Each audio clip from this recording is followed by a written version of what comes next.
Hi hello నమస్తే welcome to my channel. నేను మీ శిరీష. ఇప్పుడు మరో కొత్త వీడియోతో మీ ముందుకు వచ్చాను. అసలు మ్యాటర్కి వస్తే వీటిని జాలి చేపలు అంటారు. ఇప్పుడు పడుతున్న వర్షాలకి మా ఊరు వాగులో ఇవి పడతారు. ఇవి కేజీ సుమారు 100 రూపాయలు పడతాయి. టేస్ట్ అయితే అద్దిరిపోతుంది, కానీ వీటిని క్లీన్ చేయడానికి దూల తీరిపోతుంది. ఈ చేపల్లో రకాలు ఉన్నాయి. వాటిని పక్కీలు, బేడిసలు, జలలు అంటారు. ఇవి ఈ వర్షాకాలంలో మాత్రమే బాగా దొరుకుతుంది. ఇవి క్లీన్ చేయడం, వండటం రెండూ నాకు రావు. మా చిన్న వదిన అడిగారని మా వారు తీసుకొచ్చారు. అడిగిన పాపాన తప్పదు కదా అని ఆమె క్లీనింగ్ ప్రాసెస్ స్టార్ట్ చేశారు. ఏదో పెద్ద చేపలైతే ఈజీగా క్లీన్ చేయొచ్చు. ఇవి క్లీన్ చేసేసరికి పైన ఉన్న వానదేవుడు కనబడ్డాడు. నేను, మా వదిన, అత్తమ్మ ముగ్గురు కూర్చొని స్టార్ట్ చేస్తే 2 hours టైం పట్టింది క్లీన్ చేయడానికి. ఫస్ట్ తలలు తీసేయాలి.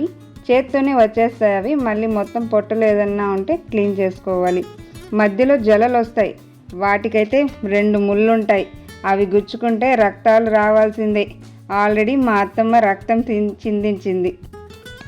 ఇలా తలలన్నీ తీసాక నీట్గా వాటర్లో ఉప్పు వేసుకొని క్లీన్ చేసుకోవాలి. మా అత్తమ్మ వీటిని 6 times వాటర్లో ఉప్పు వేసి క్లీన్ చేశారు. ఇలా 6 times క్లీన్ చేశాక చేపలు చూడండి తెల్లగా వచ్చాయి. వాటర్ మొత్తం బాగా పిండేసి చేపలను డబర్లో వేసుకోవటమే.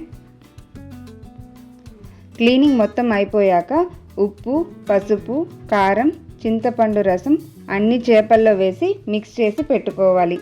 ఈ క్లిప్ మిస్ అయిపోయింది. ఇప్పుడు బౌల్లో ఆయిల్ వేసుకొని కొన్ని ఆవాలు, జీలకర్ర, మెంతులు వేసుకోవాలి. అవి కాస్త చిటపటలాడాక ఆనియన్ వేసుకొని బ్రౌన్గా ఫ్రై చేసుకోవాలి. అవి కాస్త బ్రౌన్గా వచ్చాక టమాటో వేసుకోవాలి. ఇప్పుడు కొద్దిగా పచ్చిమిర్చి, కరివేపాకు వేసుకోవాలి. ముందుగా కలిపి పెట్టుకున్న పులుసులోకి మామిడికాయ ముక్కలను కూడా కలుపుకోవాలి. ఈ కాయని పునాసకాయ అంటారు. ఈ కాయ మా పెరట్లోనే చెట్టుకు కాసింది. మా సైడు బాగా చేపల పులుసులో మామిడికాయను వాడుతారు. ఈ పులుసుని అంతా బౌల్లో పోసుకొని బాగా కలుపుకోవాలి. బాగా కలిపి మూత పెట్టి ఒక 10 minutes ఉడికించుకోవాలి. అంతే అండి.